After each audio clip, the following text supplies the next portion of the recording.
Halo, selamat pagi anak-anak dan remaja misioner yang dikasihi Tuhan. Salam jumpa kembali bersama Bunda Regina dalam Do Re Mi. Doa dan renungan misioner Paroki Santo Petrus dan Paulus Argapura, Keuskupan Jayapura, edisi 7 Maret 2026. Nah, sebelum kita membaca dan merenungkan firman Tuhan di pagi hari ini, marilah kita mengawalinya dengan doa pembuka. Dalam nama Bapa dan Putra dan Roh Kudus. Amin. Selamat pagi Tuhan, terima kasih atas kebersamaan di pagi hari ini. Engkau telah membangunkan kami di pagi hari ini, di mana sebentar lagi kami akan memulai aktivitas kami. Jaga dan lindungilah kami selalu, agar apa yang kami rencanakan sepanjang hari ini kiranya dapat bermanfaat bagi diri kami dan bagi sesama kami.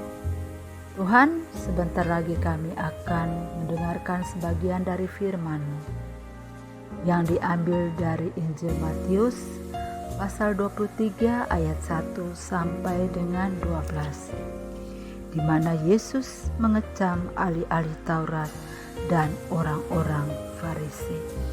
Terima kasih Tuhan atas segala kebaikan-Mu, atas segala kasih setia-Mu dalam hidup dan kehidupan kami. Doa ini kami panjatkan kepadamu dengan perantaran Kristus Tuhan kami. Amin. Tuhan bersamamu dan bersama rohmu. Inilah Injil Yesus Kristus karangan Santo Matius. Dimuliakanlah Tuhan. Lalu berkatalah Yesus kepada orang banyak dan kepada murid-muridnya, ahli-ahli Taurat dan orang-orang Farisi telah menduduki kursi Musa. Sebab itu, lakukan dan peliharalah segala sesuatu mereka ajarkan kepadamu, tetapi jangan turuti perbuatan-perbuatan mereka, karena mereka mengajarkannya tetapi tidak melakukannya. Mereka mengikat beban-beban berat, lalu meletakkannya di atas bahu orang, tetapi mereka sendiri sedikit pun tidak mau menyentuhnya. Semua perbuatan yang mereka lakukan hanya dimaksudkan untuk dilihat orang. Mereka memakai tali sembah yang lebar dan jubai yang panjang. Mereka suka duduk di tempat terhormat dalam perjamuan dan di tempat terdepan di rumah ibadat. Mereka suka diberi hormat di pasar dan suka dipanggil orang Rabi. Tetapi kamu, janganlah kamu disebut Rabi, sebab hanya satu gurumu dan kamu semua adalah saudara. Janganlah menyebut siapapun Bapamu di bumi ini, karena hanya satu Bapamu, yaitu Dia yang di surga. Janganlah kamu disebut pemimpin, karena hanya satu pemimpinmu, yaitu Mesias. Siapa saja yang terbesar di antara kamu, hendaklah ia menjadi pelayan. Siapa saja yang meninggikan diri, ia akan direndahkan, dan siapa saja yang merendahkan diri, ia akan ditinggikan.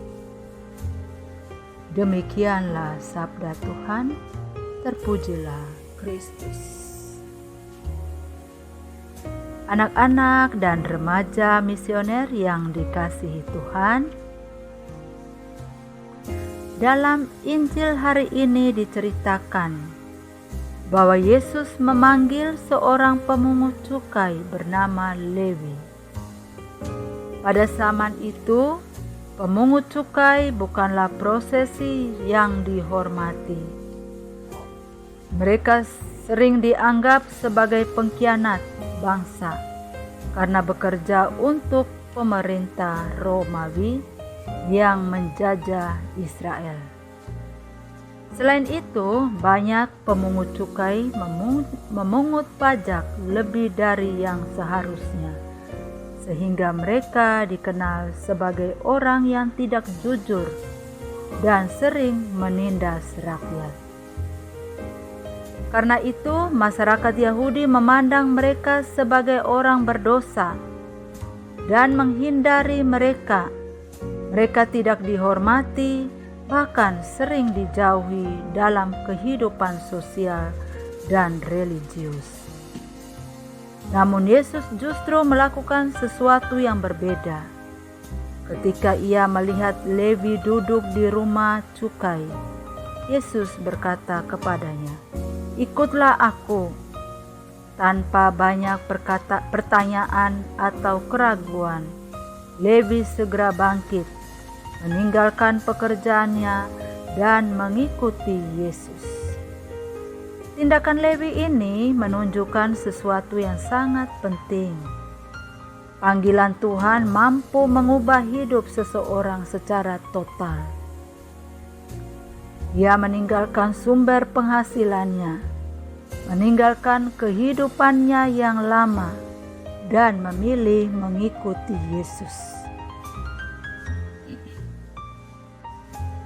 Anak-anak dan remaja misioner yang dikasihi Tuhan, tidak hanya itu. Lewi kemudian mengadakan perjamuan besar di rumahnya dan mengundang banyak orang, termasuk sesama pemungut cukai dan orang-orang yang dianggap berdosa oleh masyarakat. Hal ini membuat orang-orang Farisi dan ahli-ahli Taurat mulai bersungut-sungut. Mereka tidak bisa menerima bahwa Yesus, seorang guru rohani, mau makan bersama orang-orang yang dianggap tidak layak. Namun, Yesus di sini menjawab mereka dengan kata-kata yang sangat mendalam, bahwa bukan orang sehat yang memerlukan tabib, tetapi orang sakit juga. Nah, aku datang bukan untuk memanggil orang benar, tetapi orang berdosa supaya mereka bertobat. Nah, makna bacaan Injil hari ini dan makna sabda Tuhan bagi hidup kita. Kisah ini mengajarkan kita bahwa Tuhan itu tidak pernah menolak orang berdosa. Di mata Tuhan semuanya sama, tidak ada yang dibeda-bedakan. Sebaliknya, Ia justru datang untuk menyelamatkan mereka, bahkan menyelamatkan kepada kita semua manusia yang ada di muka bumi ini. Seringkali manusia mudah menghakimi orang lain. Kita cenderung melihat kesalahan orang lain dan memberi label buruk kepada mereka. Kita mungkin berpikir bahwa seseorang tidak pantas mendapatkan kesempatan kedua. Tetapi Yesus di sini menunjukkan sikap yang berbeda. Ia melihat lebih dalam daripada sekedar kesalahan seseorang. Ia melihat potensi pertobatan dan perubahan dalam diri setiap orang. Nah, di sini Lewi adalah contoh nyata bahwa tidak ada orang yang terlalu berdosa untuk dipanggil oleh Tuhan. Bahkan seorang pemungut cukai yang dibenci masyarakat pun bisa menjadi murid Yesus. Nah, dalam tradisi gereja, Lewi kemudian dikenal sebagai Matius, salah satu dari 12 rasul, bahkan menjadi penulis Injil. Ini menunjukkan bahwa ketika seseorang membuka hatinya kepada Tuhan, hidupnya bisa berubah secara luar biasa. Di sini anak-anak, masa Prapaskah yang kita lewati bersama ini waktunya untuk bertobat.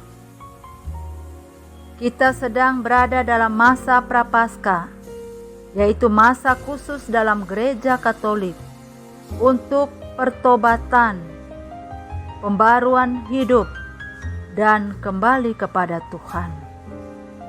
Seringkali kita merasa tidak pantas datang kepada Tuhan karena dosa-dosa kita.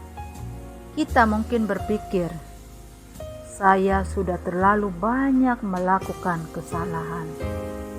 Tuhan mungkin sudah kecewa dengan saya tidak cukup baik. Namun, Injil hari ini mengingatkan kita bahwa Yesus tidak menunggu kita menjadi sempurna terlebih dahulu.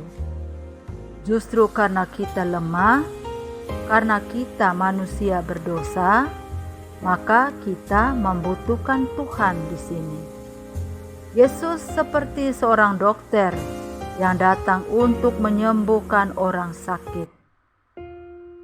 Jika seseorang merasa dirinya sehat, ia tidak akan mencari dokter. Tetapi orang yang menyadari bahwa dirinya sakit akan datang untuk mencari kesembuhan. Demikian juga dengan kehidupan rohani kita.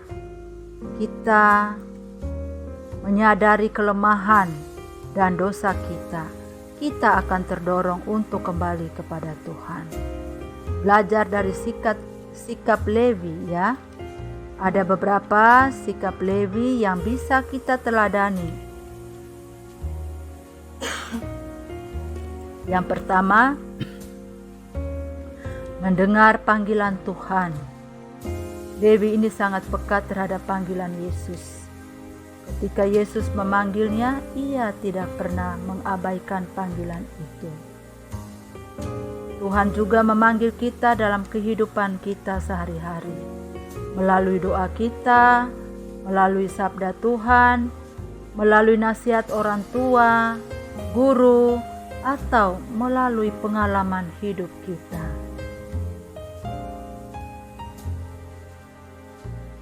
Yang kedua, berani berubah. Lewi tidak hanya mendengar panggilan itu, tetapi juga ia bertindak. Ia bangkit dan meninggalkan kehidupan lamanya. Kadang kita juga tahu apa yang benar, tetapi kita sulit berubah karena sudah terbiasa dengan kebiasaan buruk, kebiasaan lama kita. Nah, masa Prapaskah ini mengajak kita untuk berani mengambil langkah kecil menuju perubahan. Yang ketiga, bersyukur atas rahmat Tuhan. Lewi mengadakan perjamuan besar sebagai ungkapan syukur. Ia ingin berbagi sukacita karena telah dipanggil oleh Yesus. Demikian juga kita dipanggil untuk hidup dalam sukacita dan membagikan kasih Tuhan kepada orang lain.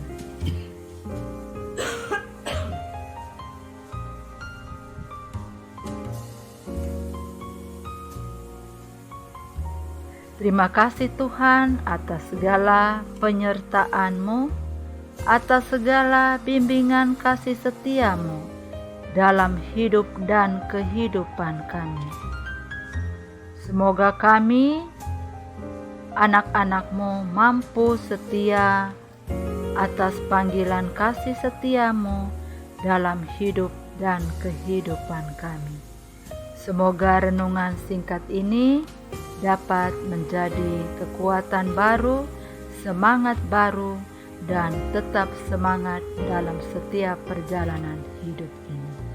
Semoga demikian. Amin. Marilah kita berdoa untuk anak misioner Indonesia.